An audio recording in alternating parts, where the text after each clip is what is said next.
નમસ્કાર દર્શકો, આપ જુઓ છો ગુજરાતી ન્યૂઝ ચેનલ, જ્યાં તમને મળે છે રોજ સમગ્ર ગુજરાતના વિશ્વની અને તાજા સમાચાર। આજે છે 30 જૂન 2025 સોમવાર। આજે છે મહિનાનો છેલ્લો દિવસ અને સાથે જ વરસાદ, રાજકારણ અને આગાહી સાથે ભરપૂર સમાચારનો દિવસ।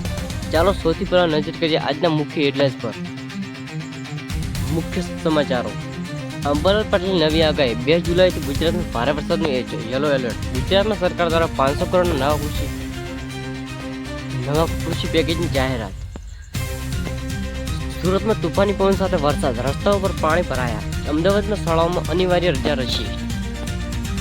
5 જુલાઈ મહિનાની શરૂઆતમાં બળવાના ચક્રવાતની શક્યતા, હવામાન વિભાગે ચેતવી ગયું। ગીર સોમનાથમાં સિંહના હુમલામાં 1 લોકો ઘાયલ। રાજકારણમાં ગરમાવો, ચૂંટણી પહેલા ભાજપની અંદરનો ખચકાટ, જીએસટીના નવા નિયમો વેપારીઓમાં ગુસ્સો, મોદી સરકારનું નવી યોજનાઓ પર ધ્યાન। 15મી જુલાઈથી ખાસ જાહેરાત કરવામાં આવી રહી છે। અંબાલાલ પટેલની આગાહી અને હવામાન અપડેટ। ગુજરાતના જાણીતા હવામાન વિજ્ઞાની અંબાલાલ પટેલે આજે મોટી આગાહી કરી છે। તેઓ મુજબ 2 જૂનથી 5 જુલાઈ વચ્ચે ગુજરાતના ઘણા વિસ્તારોમાં ભારે વરસાદ પડી શકે છે। ખાસ કરીને દક્ષિણ ગુજરાત, સૌરાષ્ટ્ર અને મધ્ય ગુજરાત માટે વિશેષ ચેતવણી આપવામાં આવી છે। તેઓએ જણાવ્યું છે કે ઉત્તરના પવન અને નમ પવન ચક્રવાત સર્જાઈ શકે છે। લોકલ વાવાઝોડું। અમદાવાદ, સુરત, ભરૂચ, નવસારી, રાજકોટ અને જૂનાગઢના માટે યલો એલર્ટ જાહેર કરવામાં આવી રહ્યું છે। વિશિષ્ટ હવામાન દૃશ્યો। સુરતના વિસ્તારોમાં આજે વહેલી સવારથી જ તોફાની પવન સાથે વરસાદ શરૂ થયો। શહેરના મોટા ભાગના વિસ્તારોમાં રસ્તા પર પાણી ભરાયા। ટ્રાફિક જામ અને વાહન ચાલક હાલાકી। અમદાવાદ મ્યુનિસિપલ કોર્પોરેશન દ્વારા શાળાઓ બંધ રાખવાનો નિર્ણય। વિદ્યાર્થીઓ માટે અનિવાર્ય રજા। દાહોદ અને પંચમહાલમાં તાપમાન ભારે ઘટાડો નોંધાયો। કૃષિ પેકેજ અને ખેડૂત સહાય। રાજ્ય સરકારે ખેડૂતો માટે 500 કરોડ રૂપિયાનું ખાસ પેકેજ જાહેર કર્યું છે। ખાસ કરીને ખેતરમાં નુકસાન પામેલા ખેડૂતોને સીધી સહાય મળશે। ડ્રીપ સિંચાઈ, ખાતર સહાય અને વીજ યોજના માટે ખાસ ગ્રાન્ટ ફાળવાઈ। ખેડૂતોમાં ખુશીનું મોજું જોવા મળી રહ્યું છે।